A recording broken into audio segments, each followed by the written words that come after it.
Доброе утро. Сегодня будем гулять по Каррефуру, и я немножко поотвечаю на вопросы, потому что там просто все, кто перевозбудились от последнего видео, где я немножко рассказал о том, что у нас новый указ президента об иммиграции. Так многие обиделись, как будто я его издал, этот указ. Так что можете успокоиться, я не являюсь президентом, указы не издаю. Я просто вам рассказываю, что здесь происходит. Можете смотреть на наши цены. Кто хочет остаться в Аргентине, конечно, останется. Есть такое маленькое но в этом всем. Во-первых, это еще все не утрясено до конца. Там наверняка будет исправлено кое-что в этом указе, наподобие там безвыездного проживания 2 лет. Я уверен, что там это поисправляется. Но факт есть факт. Указ есть, и это есть. Потому что в последнее время, конечно же, не только в последнее время сейчас, а лет 10-15 назад, начало все превращаться в такую, что Аргентина это типа, в мире восприниматься страна, куда можно просто припереться, побегать там с нелегалом. И раз, типа, ты там через определенный срок получишь паспорт. Единственное, что изменилось, это, в принципе, это, что будет как-то урегулировано. Кто получит, когда получит, как получит. Меня там начали некоторые писать, там отписываюсь. Отписывайтесь, что теперь, если вам не нравится, как живут в Аргентине их законы, отписывайтесь. Нет, от этого чего? Как отпишутся, так и подпишутся другие люди. Это не самое главное. Второе, смотри, в Каррефуре называется Black Carrefour, черный Каррефур. Тут везде скидки.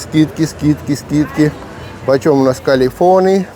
Вот, 300 тысяч калифоны или 12 код по 25 тысяч. Buen día. Так, продолжу записывать на улице, на стоянке, потому что там пришел охранник, сказал, что я не могу снимать, что они за мной через камеры наблюдают, я уже давно снимаю, они боятся, что я их цены покажу. Наверное, у них цены секретные. И, в общем, попросили, я не стал сильно спорить, не хотят, мне, в принципе, одинаково, где снимать, я могу и на стоянке постоять, а потом пойду за покупками. Что хотел ответить, там пару комментариев было таких, которые рассказывали, сам бы этот автор, прошел бы такие жестокие законы, по иммиграции в Аргентине, вот он бы такое прошел, он злорадствует. Во-первых, хочу рассказать одну вещь. Я там ни хрена не злорадствую, потому что просто рассказываю, как любой нормальный человек, что да, Аргентина нынче превратилась, не нынче превратилась, давно превратилась, я уже это сказал, в такую страну с такой репутацией, что да, это третья страна, мы сюда за паспортами едем как за этими. Знаете, у нас есть такая для проезда в общественном транспорте, тархета Субы называется. Купил такую тархетку, зарядил ее и катаешься на всем общественном транспорте. Такого, что это ехали уже не для жизни, а просто купить паспорт, получить его по-шустренькому, да и кататься себе по всему миру. То есть, в принципе, с этими паспортами. Тут тоже никого винить нельзя. Если Аргентина это позволяла, то Аргентина это позволяла, люди просто пользовались. Потому что было такое, они пользовались. И что тут? Теперь, наверное, просто такого не будет. Понятно, не всем это зашло, и многие начали кричать против. Против-то и против. Но я про другое. Рассказывать, прошел бы я это. Так вот, для тех, кто не знает, именно это я и прошел. Я здесь живу 30 лет, аргентинцем я, наверное, являюсь около лет 15. Потому что уже второй раз я паспорт менял, первый уже срок закончился, здесь паспорта на 10 лет дают. Потому и думаю, что, наверное, лет 15, как уже аргентинец официально. Мы когда приехали, во-первых, легально в 96-м году по визе. Во-вторых, мы также само имели право подать на постоянку через 2 года проживания легально в Аргентине. Это мы и сделали, подали на постоянку, а до этого 2 года мы ходили по миграционным центрам, носили все время всякие бумажки, продлевали свои визы и все, что требовали, носили. И через 2 года, когда вышло 2 года, мы подали на постоянное ДНИ. Хотя уже через 2 года мы имели право подать на гражданство, даже не через 2 года, а, грубо выражаясь, через год. У нас родился ребенок в Аргентине, и, соответственно, мы уже могли по нему, как сейчас все подают, подать на гражданство. Но мы не подавали на гражданство. Может, многим это покажется удивительным, но мы не подавали на гражданство лет 15. Только после того, как мы определились конкретно. То есть мы жили себе с постоянным ДНИ, работали, платили налоги, жили своей жизнью, ничего нам не мешало, никаких проблем у нас с этим не было. То есть ты живешь себе как, но гражданство аргентинского мы не делали. Мы начали делать это гражданство только после того, как я 100% убедился, что я останусь жить в Аргентине, что это страна для меня и что я буду в ней жить. Вот тогда мы подали на гражданство. И никуда мы не спешили, носили всевозможные справки, которые от нас требовались. Наш процесс гражданства проходил где-то в районе, думаю, у нас занял где-то около года, не меньше. Сам процесс, вот этот приношение справок. Так, принесите справку с работы, так, принесите еще одну справку о том, что вы не судимость, принесите еще какую-то справку. И там тоже было, что надо было что-то безвыездно, не помню сколько всего.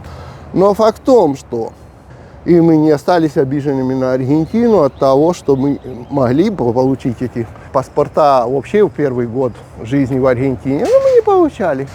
А теперь прямо все так обиделись, почему это нам теперь надо долго ждать, почему нам надо тут работать, почему нам надо тут сидеть. Потому что у каждой страны есть свои законы.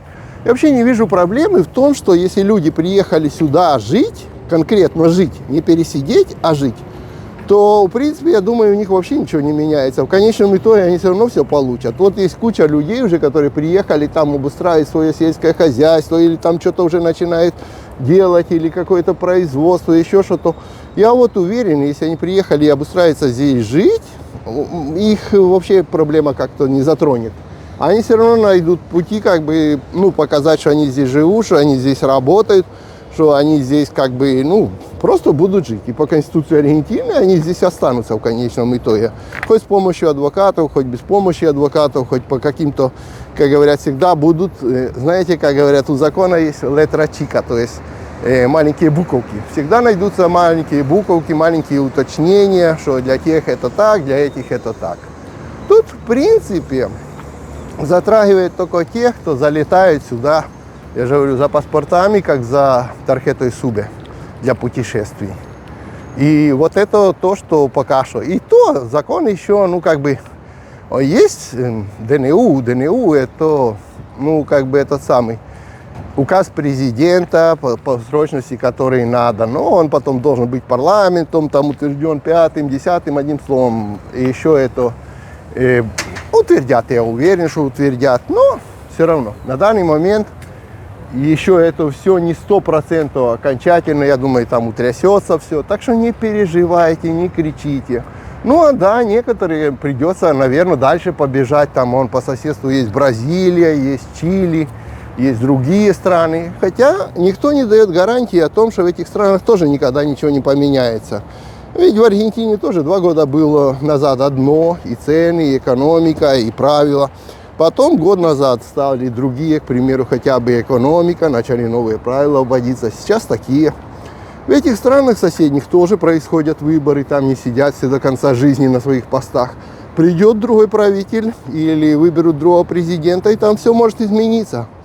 Так что, бегая просто со страны в страну и нигде не оседая, я не думаю, что это, крутой вариант.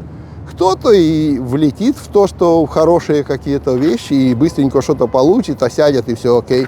А кому-то и дальше придется бежать потом, потому что и там может все поменяться. Так что, ребята, те, кто приехал конкретно жить в Аргентину, я не думаю, что вообще стоит там особо дрыгаться, переживать или паниковать. Они останутся. Это тут всегда так было.